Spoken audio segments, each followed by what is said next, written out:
స్థానిక సంస్థల ఎన్నికలకు ఏర్పాట్లు సర్వం సిద్ధమవుతున్నాయి. ఇక ఏ క్షణంలోనైనా దీనికి సంబంధించిన నోటిఫికేషన్ రావచ్చంటూ ముఖ్యమంత్రి రేవంత్ రెడ్డి చెప్తున్నారు. ఈ నేపథ్యంలో ఎన్నికలకు సంబంధించిన ముమ్మర ఏర్పాట్లు క్షేత్రస్థాయిలో సాగుతున్నాయి. ఇప్పటికే ఎంపీటీసీ జెడ్పీటీసీ స్థానాలకు సంబంధించి అంశాలు ఇవాళ కొలిక్కి రాబోతుంది. ఇక ఇప్పటికే క్షేత్రస్థాయిలో అధికారులు కూడా ఏర్పాటు చేస్తున్నారు. దాదాపు 1,90,00,000 మంది గ్రామీణ ఓటర్లు ఈసారి స్థానిక సంస్థల ఎన్నికల్లో పాల్గొనబోతున్నారు. మొత్తం మీద ముఖ్యమంత్రి కూడా ఈ అంశానికి సంబంధించి ఎప్పట్లో నోటిఫికేషన్ త్వరలో రావచ్చంటూ అని చెప్తున్న నేపథ్యంలో మరి స్థానిక సంస్థల ఎన్నికలకు సంబంధించి ఏర్పాట్లు ముమ్మరంగా సాగుతున్నట్టుగా అర్థమవుతుంది. మా కొలీగ్ విజయ్ జైన్ అవుతున్నారు. విజయ్, స్థానిక సంస్థలకు సంబంధించి ఇప్పటికే సర్కార్ అన్ని ఏర్పాట్లు సిద్ధం చేస్తుంది. దాదాపుగా ఇక దీనికి సంబంధించిన ఏర్పాట్లకు సంబంధించి ఇప్పటికే అధికారులు కూడా క్షేత్రస్థాయిలో నిమగ్నమయ్యారు.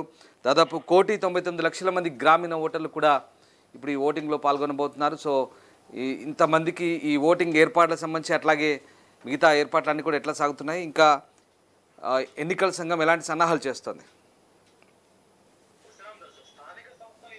సర్కార్ అయితే సిద్ధమైంది. ఇటీవల సీఎం రేవంత్ రెడ్డి పంచాయతీరాజ్ అలాగే గ్రామీణ అభివృద్ధి శాఖల అధికారులతో ప్రత్యేక సమావేశం కూడా ఏర్పాటు చేసి ప్రకటన ఎప్పుడు వచ్చినా కూడా ఎన్నికలకు రెడీగా ఉండాలని చెప్పేసి కూడా వాళ్ళనైతే ఆదేశించారు. దీంతో ఆఫీసర్లు అలర్ట్ అయ్యారు. క్షేత్ర స్థాయిలో వేగంగా ఏర్పాటు కూడా చేస్తా ఉన్నారు. సర్పంచ్ లేదా ఎంపీటీసీ జెడ్పీటీసీ ఎన్నికల్లో ఏది ముందు నిర్వహించినా కూడా ఏర్పాట్లలో ఎలాంటి లోటు లేకుండా చూడాలని చెప్పేసి కూడా అధికారులను అయితే ఆదేశించడంతో అధికారులు ఆ దిశగా కసరత్తు అయితే చేస్తా ఉన్నారు. ఈ రెండు ఎన్నికలకు అవసరమైనటువంటి సామాగ్రి సిబ్బందిని కూడా సిద్ధం చేశారు. జిహెచ్ఎంసీ ఇతర నగరపాలక సంస్థలు పురపాలికల్లో కూడా విలీనమైనటువంటి గ్రామాలు వాటి పరిధిలోని వార్డులను కూడా వచ్చే గ్రామ పంచాయతీ ఎన్నికల నుంచి కూడా మినహాయించాలని ఇటీవల ఎన్నికల సంఘం ఉత్తర్వులు అయితే జారీ చేసింది. గ్రామాల వారీగా ఓటరు లిస్టు అలాగే పోలింగ్ కేంద్రాలు బూతులను తొలగించి ఓటరు జాబితా నుంచి మినహాయించాలని చెప్పి సూచించింది. అనంతరం మిగిలిన ఓటర్లతో అనుబంధ జాబితాను కూడా ఈ నెల 6వ తేదీలోపు ప్రచురించాలని చెప్పేసి కూడా ఎన్నికల సంఘం అయితే ఇప్పటికే ఆదేశించడంతో అధికారులు అయితే ఆ పనిలో నిమగ్నమయ్యారు. ఆ ప్రక్రియ కూడా దాదాపు పూర్తి కావచ్చుననే చెప్పాలి. అయితే రాష్ట్ర వ్యాప్తంగా ప్రస్తుతం 1,99,00,000 మంది వరకు కూడా గ్రామీణ ఓటర్లు ఉన్నారు. సుమారుగా 12,845 గ్రామ పంచాయతీలు 1,13,328 వార్డులకు ఎన్నికలు నిర్వహించేందుకైతే అధికారులు అయితే ఏర్పాట్లు చేస్తా ఉన్నారు. మైసూర్ పెయింట్స్ అండ్ వార్నిష్ కు చెందినటువంటి కంపెనీ నుంచి ప్రభుత్వం బ్యాలెట్ కు అవసరమైనటువంటి పేపర్ ను అలాగే ఇతర సామాగ్రిని కూడా ఆర్డర్ ఇచ్చి రాష్ట్రానికి అయితే తెప్పించింది.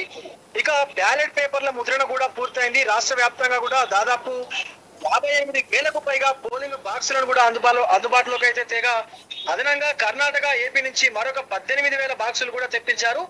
గత ఎన్నికలతో పోలిస్తే ఈసారి గ్రామ పంచాయతీల అలాగే వార్డులు అయితే పెరగనున్నాయి. ఈ ఎన్నికల్లో గతంలో 12,769 పంచాయతీలకు 1,13,314 వార్డులకు ఎన్నికలు జరగగా ఈసారి 12,845 గ్రామ పంచాయతీలు అలాగే 1,13,328 వార్డులకు కూడా ఎన్నికలు నిర్వహించనున్నారు అధికారులు. అంతేకాకుండా ఈసారి ఎంపీటీసీ స్థానాలు భారీగా తగ్గనున్నాయి. రాష్ట్ర వ్యాప్తంగా 147 గ్రామాలు జిహెచ్ఎంసీ నగరపాలక సంస్థలు మున్సిపాలిటీలో కలవడంతో దీని ప్రభావం అయితే ఎంపీటీసీ స్థానాలపైన పడనున్నది. ప్రస్తుతం 5,857 ఎంపీటీసీ స్థానాలు ఉండగా విలీనం అయినటువంటి గ్రామ పంచాయతీలను ఆ లిస్ట్ నుంచి తొలగించిన తర్వాత దాదాపు 150 నుంచి 200 ఎంపీటీసీ స్థానాలు తగ్గేటువంటి అవకాశం ఉందని చెప్పేసి కూడా అధికారులు అయితే అంచనా వేస్తా ఉన్నారు.